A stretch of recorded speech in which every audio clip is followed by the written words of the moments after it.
근데 민주당은 4년 전에 20%대 물갈이했습니다. 10명 중에서 한 두세 명 바꿨죠. 그러면은 과거 세 번처럼 하려면은 물갈이를 많이 한 미래통합당이 이겼어야죠.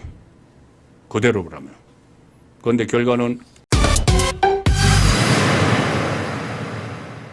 4.10 총선 공천 파동 잔혹사 연착륙이 성패에 갈랐다.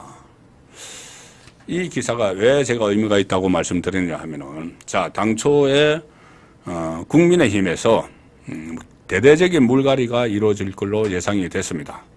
왜 그러냐면은 윤석열 정부가 들어서고 나서 당의 윤석열 그 이념, 정책, 노선을 반영을 시키기 위해서는 또 윤석열 대통령의 통치 이념을 국회에서 입법화하고 또 전파를 하기 위해서는 현역 의원들을 대거 그러니까 공천을 주지 않고 친윤들을 투입을 한다. 그래서 용산에서 무려 38명의 참모들이 총선에 출마하기 위해서 출사표를 던졌습니다. 38명이 출사표를 던졌고 장관 그리고 차관급이 15명이 출사표를 던졌죠.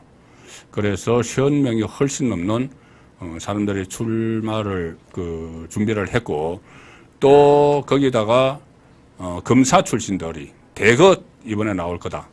등장을 해서 현역 의원들을 밀어낼 거다. 그래서 뭐 미리부터 실행도 안 되는데 검사공화국, 검찰공화국 이런 이야기까지 했죠.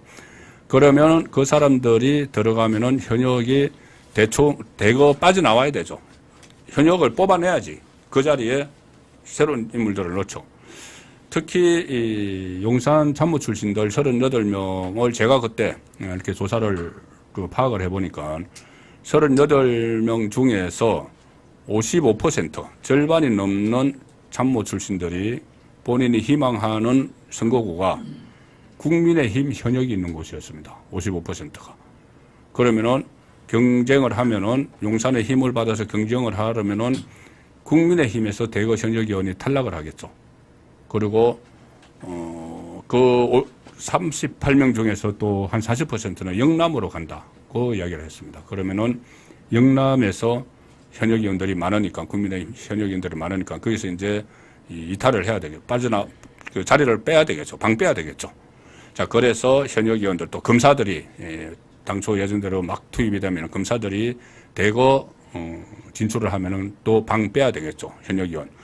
그래서 현역 의원 교체율이 엄청나게 높을 것이다 했는데 실제로는 상당히 제한적입니다.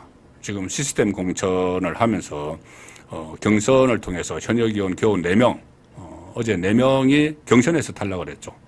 자, 그런 상황이기 때문에 지금 이탈자들을 기다리지 못해서 오늘 투표까지 하는 그 재투표 장특급법 그 상황이 됐는데, 이게 제가 아시아투데이 기사를 말씀드리다가 이 얘기를 들었는데 뭐 연결된 겁니다. 공천파동 잔혹사 연착륙이 성패 갈랐다는 기사에서 공천파동 및 현역 교체 비율에 따른 총선 결과를 잘 분석을 해놨습니다. 물갈이를, 현역 교체라는 건 물갈이죠. 물갈이를 하면은 그게 승리가 담보가 되는가? 이 이야기입니다. 자, 일단은 과거 4번의 선거를 보면 이렇습니다. 18대 총선 2008년 그때 한나라당 시절이었는데, 한나라당 시절에 그때 친박학살, 친박연대, 친박학살에 의해서 친박연대, 친박무소속연대가 출범을 했었죠. 그때 이 한나라당의 현역 교체 비율은 38.5, 민주당은 19.1이니까는 한나라당이 앞섰는데 153석 턱걸이 가반을 해서 이겼죠. 자, 물갈이를 해서 이겼습니다. 그리고 국민의힘 계열이 물갈이해서 이겼습니다. 그리고 19대 총선 2012년에는 새누리당 시절인데 그때 친이 친박 갈등이 계속 이어졌죠. 그때도 새누리당이 현역 교체를 47.1, 민주당은 37.1 해서 현역 교체를 많이 해서 152석 턱걸이로 가반을 차지했습니다. 그래서 자, 2번 이 민주당보다 물갈이 많이 해서 이겼죠. 자, 20대 총선 새누리당 시절인데 그때도 뭐 진박 간부열사, 뭐 옥새 들고 나르사 이 이야기가 있었던 때입니다. 이때는 앞에 2번과 달리 현역 교체율이 그러니까 새누리당이 24%고 민주당이 33.4%. 그 현역 교체율이 민주당보다 떨어진 상황에서 한석 줬죠. 그래서 패했죠. 어쨌든. 자, 이건 무슨 이야기냐 하면은 결국 물갈이를 많이 하는 쪽에서 지난 4번의 선거 중에서 앞선 3번의 선거는 물갈이를 많이 한 쪽이 이겼다. 이렇게 됩니다. 그러면은 이번에도 물갈이를 많이 한 쪽이 이길까? 민주당은 막 물갈이 하고 있죠. 인위적으로 막 학살을 하고 있죠. 국민의힘은 물갈이 거의 안 되고 있죠. 현역 불패 이야기까지 나오면서 뭐 감동 없다. 뭐 감동 없기는 뭐가 없습니까? 저는 프레임 자체가 잘못됐다고 보는데 어쨌든 이 지금 상황에서 그러면 국민의힘이 물갈이가 아주 낮은 수준이니까 국민의힘이 질까? 다른 건 변수는 다 놔두고 물갈이 가지고만 보면은 그렇지 않습니다. 왜냐하면은 제가 말씀드린 아시아투데이가 분석한 거는 18대, 19대, 20대 총선까지죠. 21대 총선, 4년 전 총선은 완전히 반대 결과가 나왔습니다. 그때 국민의힘 전신인 미래통합당은 40%대 물갈이를 했습니다. 현역 의원 10명 중에서 4, 5명을 바꿔버렸죠. 그런데 민주당은 4년 전에 20%대 물갈이 했습니다. 10명 중에서 한 2~3명 바꿨죠. 그러면은 과거 3번처럼 하려면은 물갈이를 많이 한 미래통합당이 이겼어야죠. 그대로 그러면. 그런데 결과는 기억하시다시피 미래통합당이 참패를 했습니다. 180대 103, 103대 180. 그래서 물갈이를 오히려 많이 해도 참패할 수 있다. 물갈이를 최소화해도 이길 수 있다. 그게 4년 전에 보여준 셈이죠.